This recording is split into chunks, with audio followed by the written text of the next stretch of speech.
Well, hey there. It's Monday and time for another episode of Monday Mastery live at 5.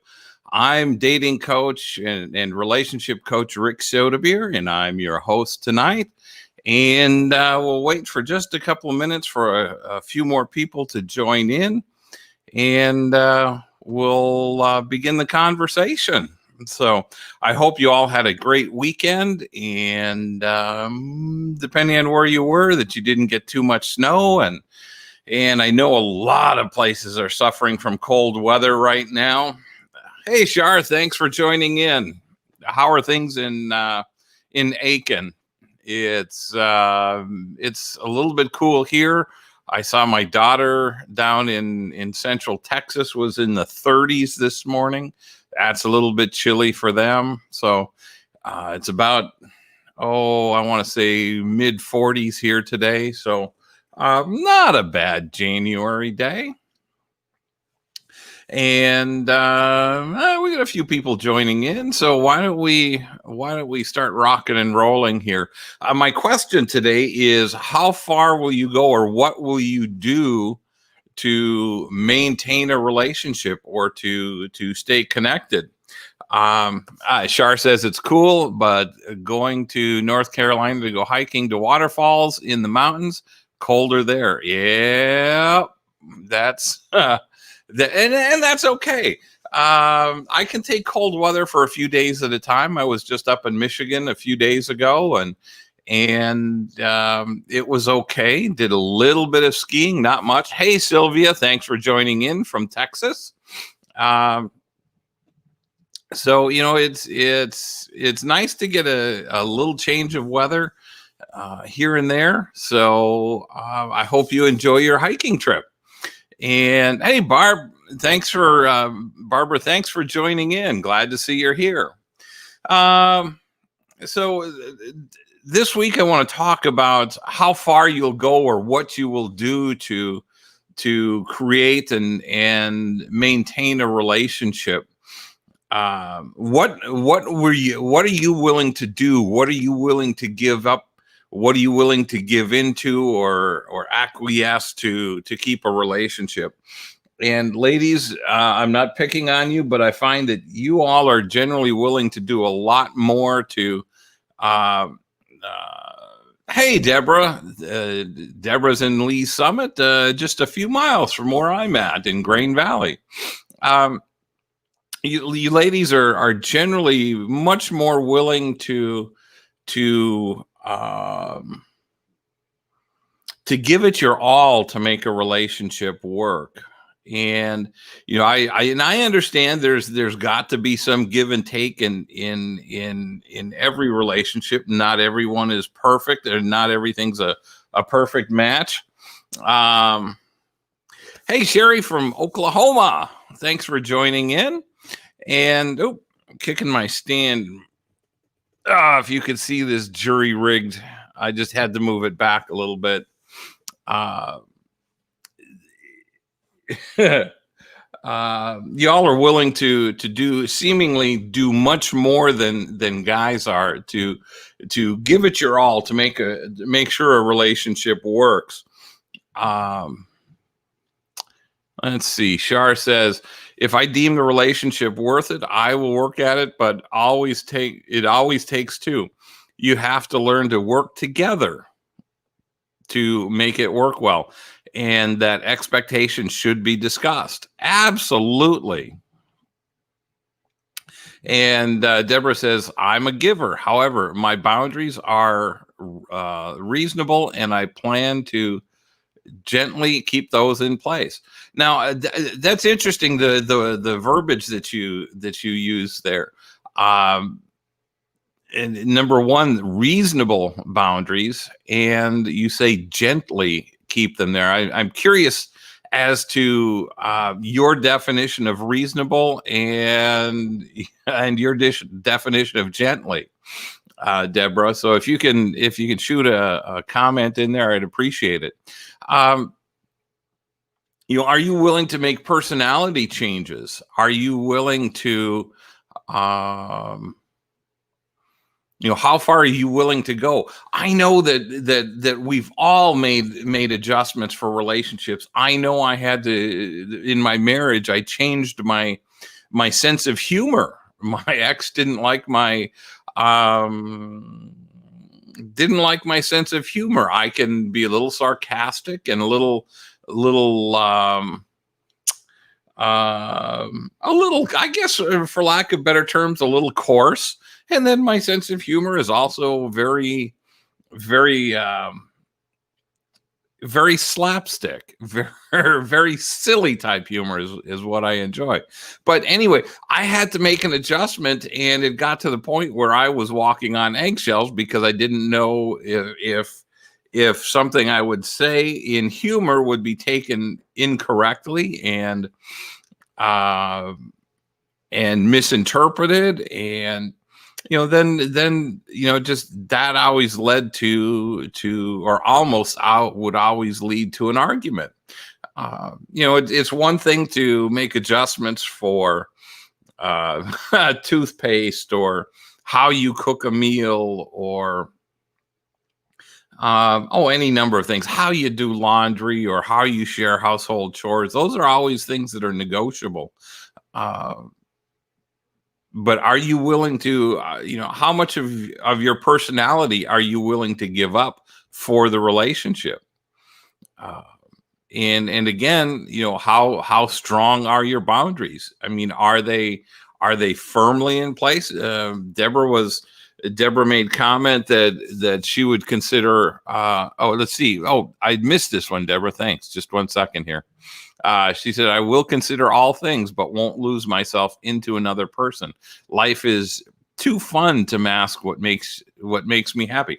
Awesome. That's cool. I like that. Um, it and that and you point out something. You have a great attitude in there today, Deborah. You're looking at everything from a positive perspective. Life is too fun.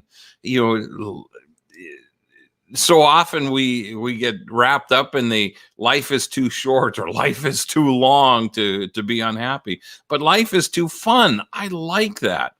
And so Deborah's taking a neat approach here, a very positive approach to looking at what her boundaries are. Shar says eggshells don't work in a relationship. Keep each other aware if there are things that are getting in the way of your individual happiness, or neither will be happy.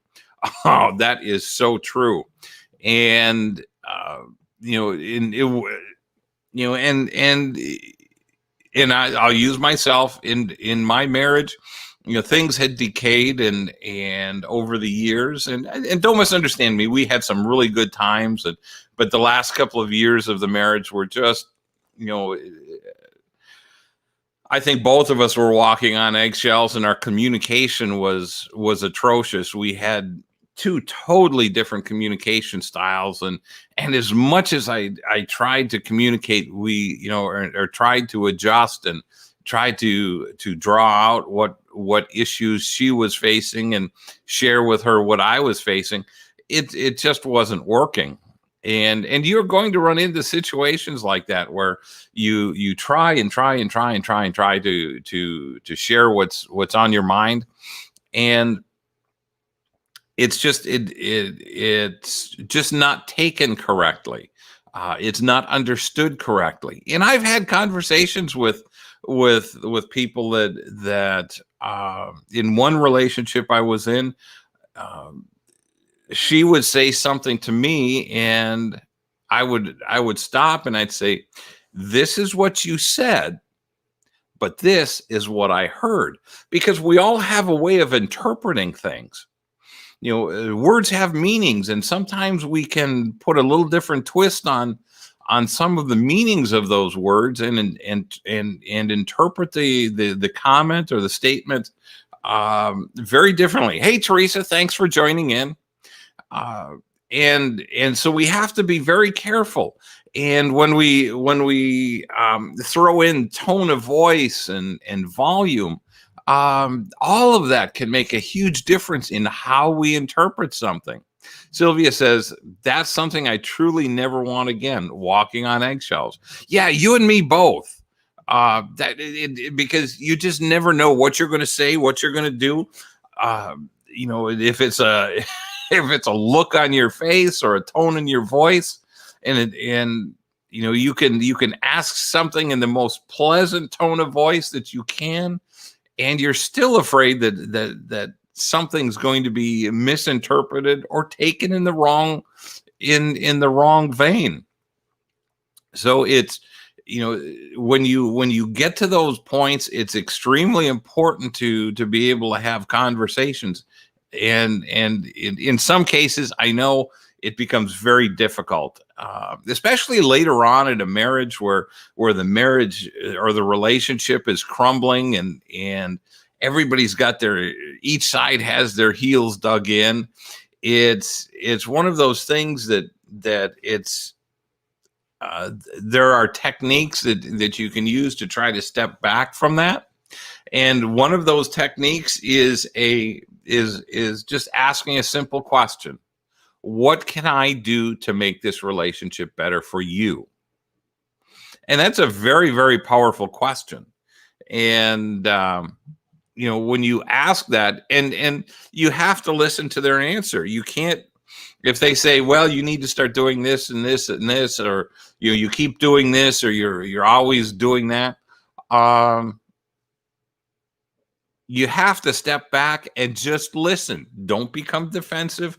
Don't try to justify what you've done or what you continue to do.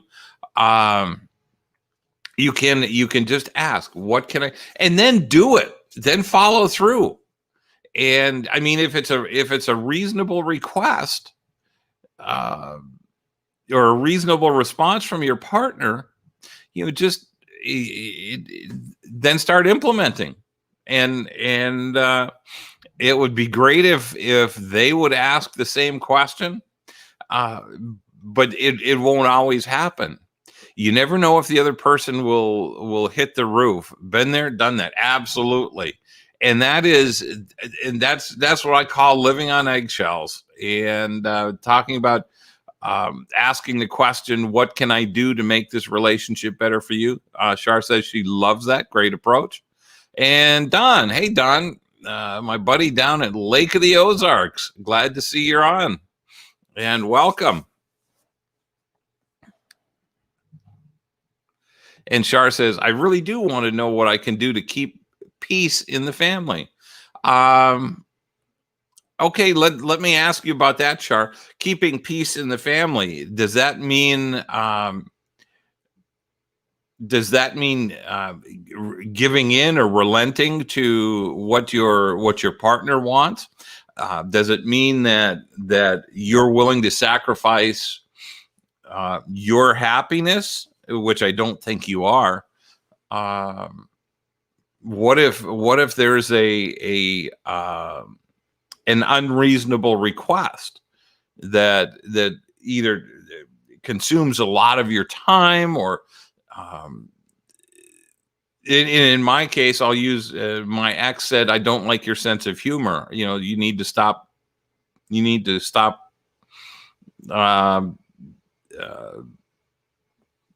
being I'll just say, just stop being a jokester. Are you willing to change that part of you? How much are you willing to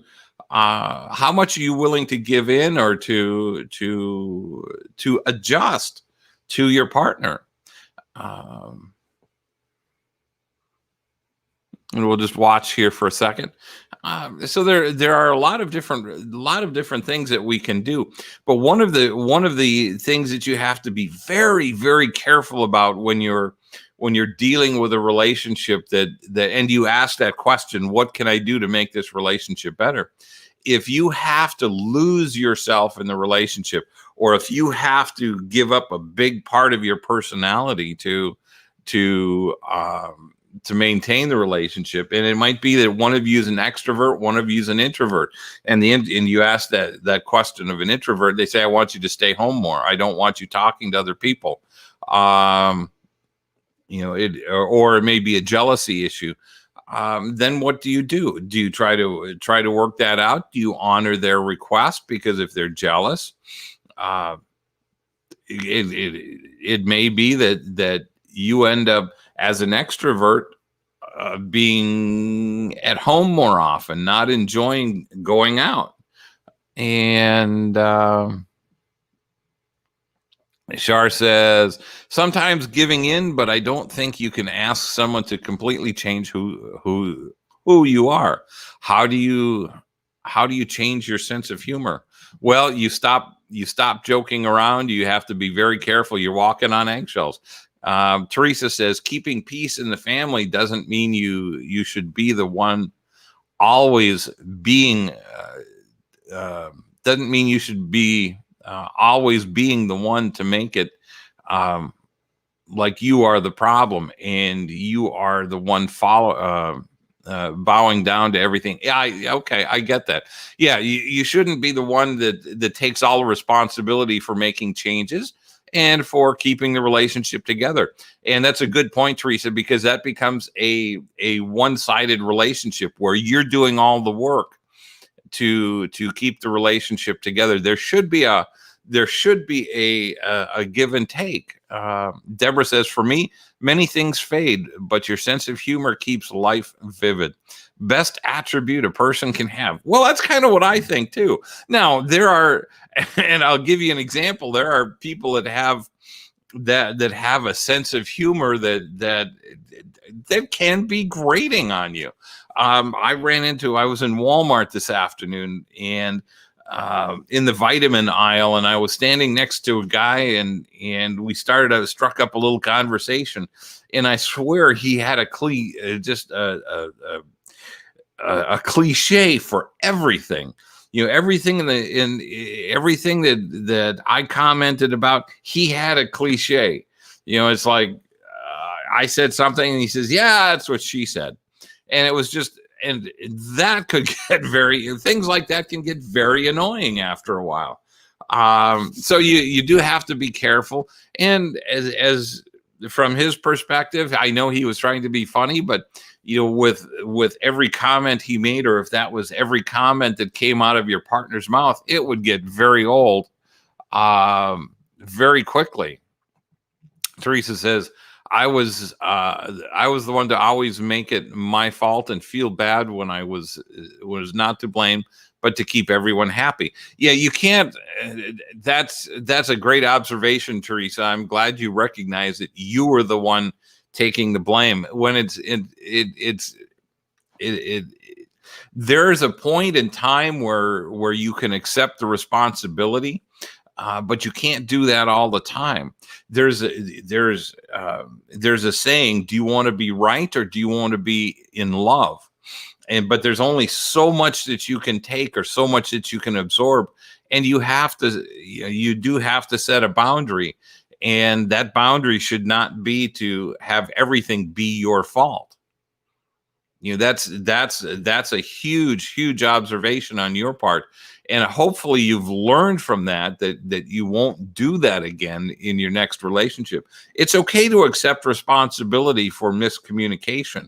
I can't tell you how many times I've miscommunicated something, or a conversation got heated over something that was said, and again, rather than there, I asked the question: would you rather be right or would you rather be in love? And there are some times that you just have to say, yep, I'll take the responsibility for miscommunicating that, and we roll from there. Shar says, I believe we are all open. We are all often on autopilot and don't realize what we're doing is annoying or hurting to your partner. That's a great observation, Shar. That's awesome. That's the everyday stuff that just make your partner aware. can easily fix it. And that's a great observation. There are some things, I know that there are things that I do that will annoy people, but if that's part of your day-to-day life and your day-to-day character, then it's if you're not aware of it, it does take someone to point that out to you.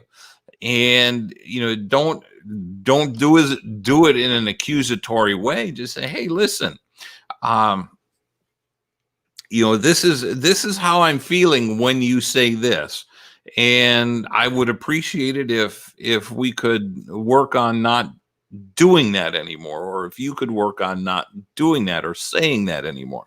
That becomes Teresa says, have a great night. Need to go. Thank you. Hey, Teresa, thanks for joining in. Glad you got to join us for a little bit today. Sharon says, I just got out of a relationship with a guy and everything that happened was my fault. It was my fault, and he told everyone. Yeah, and Sharon, that's one of those things that your closest friends will know the truth, and his friends will probably accept his side of the truth. And it's that's how things that's to use a really trite cliche, that's how the cookie crumbles sometimes. You can't control what other people say or what other people think. You know the truth. You know what went on. And sometimes it's best just to not say anything, not to try to defend yourself. And with anything other than, well, that was his take on it. That was his perspective. And just let it go. And then saying something like that will put questions in the mind of whoever you're talking to. Oh, well, maybe that's not the true story. And they may dig at you for a little bit to see what your side of the story is. But sometimes those things are just better left unsaid and better left undone. Just to let the situation fade away. And again, Sharon, the people that know you best are going to know that everything wasn't your fault. So people are going to think what they want regardless. So sometimes you just have to let them go and say, yeah, okay, that's if that's what you want to think, then that's what you're going to think. And nothing I say or do is going to change your mind. So there you go. So so there are so many aspects of relationships. There's so many intricacies in how we deal with things. Do we get upset? Do we get defensive? When somebody is honestly trying to share their concerns or their efforts, do you get defensive and say, well, you do, just because I do this, you do that, and do we, and do you follow up and say, yeah, okay, yeah, I do that, I'll correct that. And so there are things that and I think Shar brought up the good point that we are on autopilot. This is who we are. And are there little things that we can all correct about ourselves? Absolutely. And there can be a little annoying habits that you have. And those and it's not a bad idea to listen to your partner and say, yeah, okay, if that bothers you, I can work on that. And now as a partner, you can't expect for a fairy godmother or fairy godfather to or Coach Rick to wave a wand over the situation and make it all better. It takes time. It's if there are quirks or habits that we have, those take time to break, and it takes effort on your partner's part, and respect that. Respect the fact that they're making an effort. You might even compliment them or thank them for making an effort to try to be better or try to do better. And we're all going to slip. We're all going to do things that aren't making us happy. Sharon says there was a death in the family and I couldn't talk, so he accused me of being with another man. Yeah, that's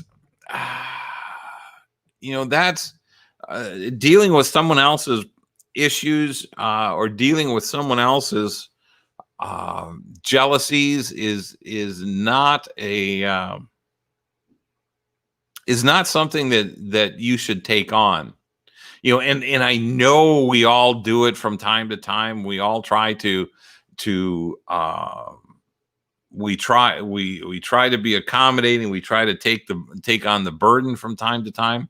But if there's jealousies in the other person, unless Sharon and everyone, unless you're actually doing things to antagonize your partner, or saying things to antagonize your partner, or give them a cause to question your fidelity, that problem is on them. If you're just living life and in your case, in your situation, if you were just being quiet, and he thinks that there's somebody else involved, then you have a conversation about it and say, nope, this is just what's going on. I'm quiet. I'm sad. Whatever it was, you step back and say, nope. And if they're going to continue to accuse you, it's on them. He has to deal with his insecurities. If you've given him no reason for justification or provocation to say things like that, then it's on him, and you have to share that with him to let him know that that you've not done anything. But beyond that, it's if to and that can be another one of those rabbit holes that can just suck you down. You can document every minute of where you're at. You can show them your phone and show them that there's nobody else and you're not talking to anybody else. But there are still insecurities that cause men and women to do and say dumb stuff. And Lord knows I've done and said some dumb things in my life. Hopefully the dumb stuff is more on the back end of my life than ahead of me yet. But I know I'm still going to make mistakes, and I'm going to say the wrong thing at the wrong time, and we're all going to do that. So anyway, what else do you guys have? I think it's a huge community. This is all part of communication. Sharing what you're willing to do, what you're not willing to do. If somebody says, well, I'm really not happy with this part of our relationship, or if we ask the question that I asked earlier, what can I do to make this relationship better? If it's an unreasonable request, then you're going to have to say, I appreciate that, but I don't have time to do all of that stuff. I don't have time to accommodate those kind of requests, or I don't have the finances, or that would be changing a major part of my personality or a major part of who I am. So while I appreciate your concern or I appreciate your request, that's something that I can't do. And if that's going to be a deal breaker, then let's let's just recognize that and move on. And sometimes you don't find the deal breakers immediately. You don't find all the deal breakers in the first 30 days of dating or even in the first couple of months of relationships. Sometimes it takes a special event or a special happening um, to makes uh, trigger something, trigger a response or an action that you just normally wouldn't get in day-to-day life. And sometimes those can come several months down the road, maybe and maybe once every couple of years you see something like that. Although if it's only going to happen once every couple of years, typically that may not be as big a deal. It just depends on the situation. I've talked to men and women that have shared some horrendous stories with me about how they were treated, what they put up with, and in an effort to try to maintain the relationship and primarily in marriage. But I've talked to a lot of women that have stuck around in very toxic, narcissistic type relationships, that just didn't, and when you're standing on the outside looking in, you just shake your head and say, why are you still there? But there's something about, especially with a narcissistic type person, and I say type person simply for the fact that that takes a medical diagnosis to determine whether someone is actually narcissistic, a narcissist or not. And a lot of people, a lot of us have narcissistic tendencies. We tend to focus on ourselves, and there are a lot of immature people out there that want to blame everything on everybody else and take no personal responsibility. And those are types of things that should be red flags for you, that you when you start to recognize those things, it's time to start thinking about, yeah, this is probably not the best or the healthiest relationship for me. And you can have a conversation about it and say, hey, listen, this is what happened. This is my impression of how the incident went down. If you're willing, are you willing to take a look at it and talk about it?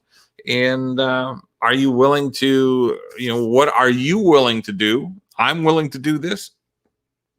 What are you willing to do to make this a better relationship? Shar says, Al and I had the benefit of walking every day in nature, in the woods, and we talked through all of our concerns and life events as we walked. We also had a pact because we both really valued our relationship and didn't want to foolishly damage it. So we pretty much agreed to try to quickly move past things that caused struggle for us. We also always stopped and hugged and had a quick kiss somewhere along the trail, just because. That was awesome. I always like those little hugs and little kisses just because. But that's a great observation, Shar, and that's a great practice to be able to talk things out quickly and move past. Now, I'm assuming you're not saying you're sweeping things under the rug and moving on that way and just ignoring them. I'm assuming you discussed them, worked through them, and came to some agreement, and then moved on quickly. You didn't let it fester, and you didn't. Neither one of you stewed about it, and and moved on from there. I'm assuming that's what you're saying. So So that's a great observation, is working things through quickly. When you recognize an issue that's coming up, when you're recognizing that something that's bothering you, don't sit there and fester. Don't sit there and um, um, don't let it grow and grow and grow. Shar says, not at all. We always worked through and agreed our love was bigger than any problem that surfaced. There you go. That's that is the way. That's the way to work through things in a healthy relationship. And I talk about finding your soulmate and oh, there we go. That's what happens when you have a crooked face. And that's the mature way. That's the adult way. When you have a great relationship or an extraordinary relationship, you can work through things and not beat the other one up over it. And that's so important. You can't beat up your partner and expect to have any kind of of strong connection or rapport, or the ability to gosh, I'm just having a meltdown here.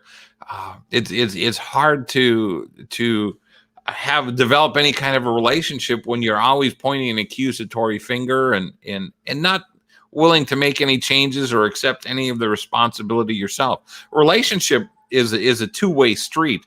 It can be a 95% versus 5% problem.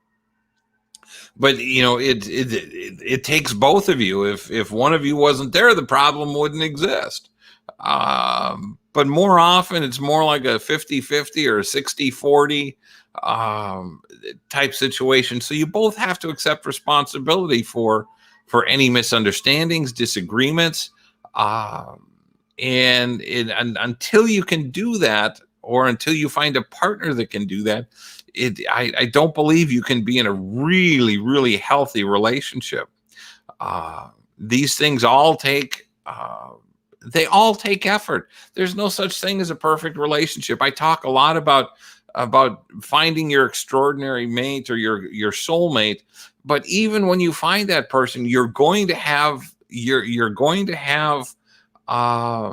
disagreements. I mean, that's just life.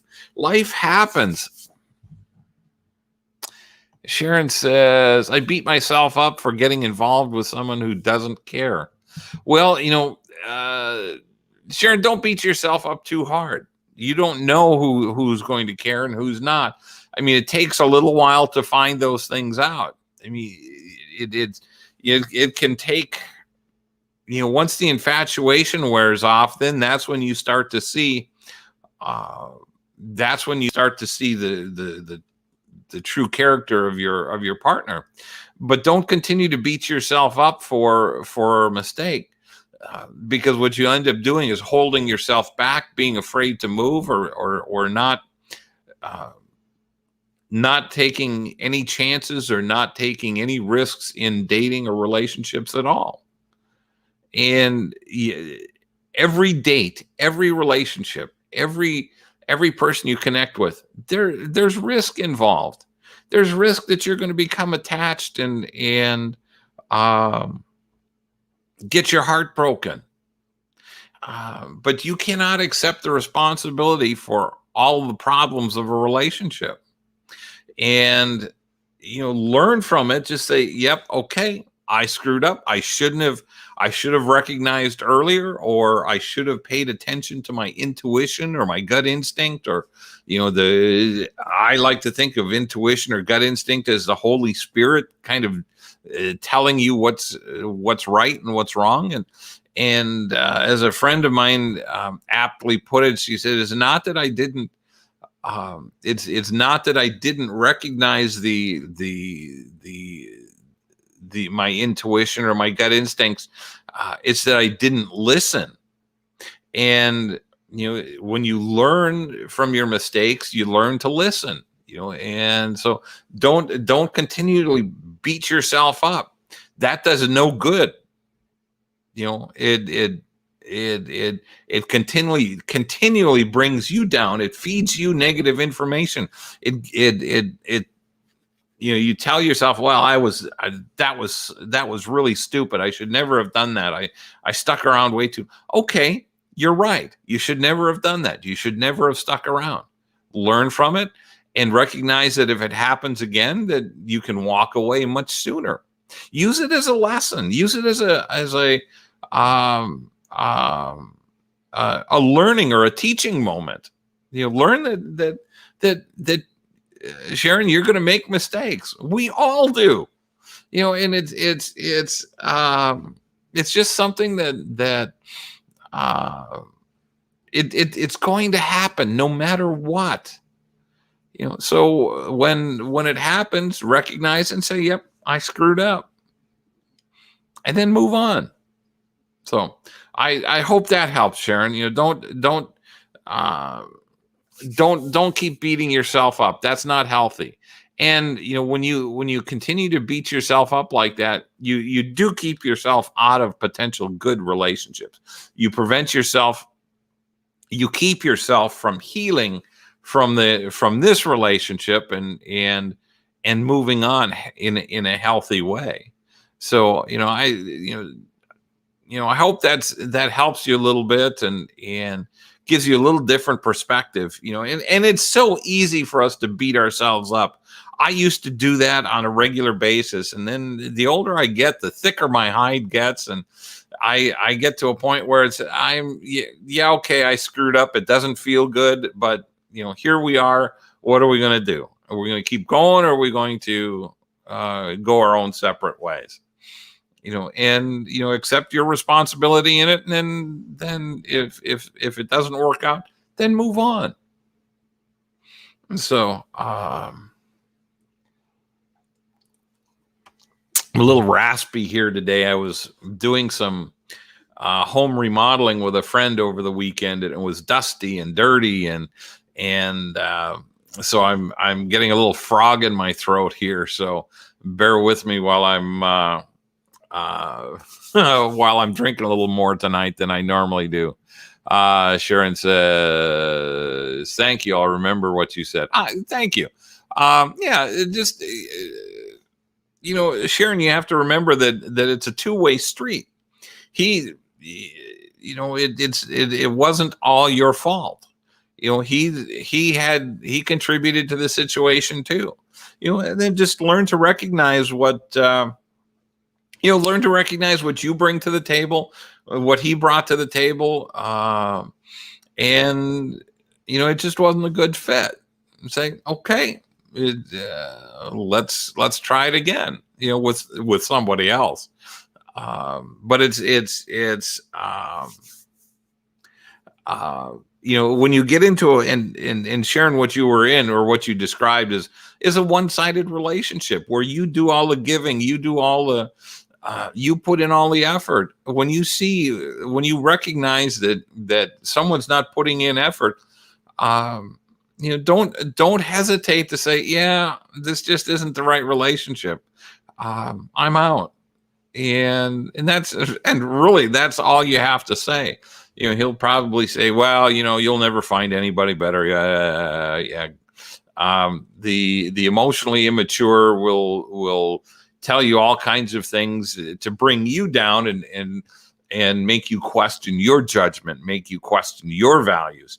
And whenever you find somebody like that, just recognize, yeah, now I know I really need to walk away. It is so easy to get sucked into those relationships, or into those, listening to somebody's negativity. But you have to put your arm up and keep them an arm's length away. So hopefully that's helpful for you, Sharon. Anything else we want to talk about tonight? We've pretty much covered that and kind of veered off a little bit, which is okay. I always enjoy veering off and seeing what you guys are doing, what questions you have, and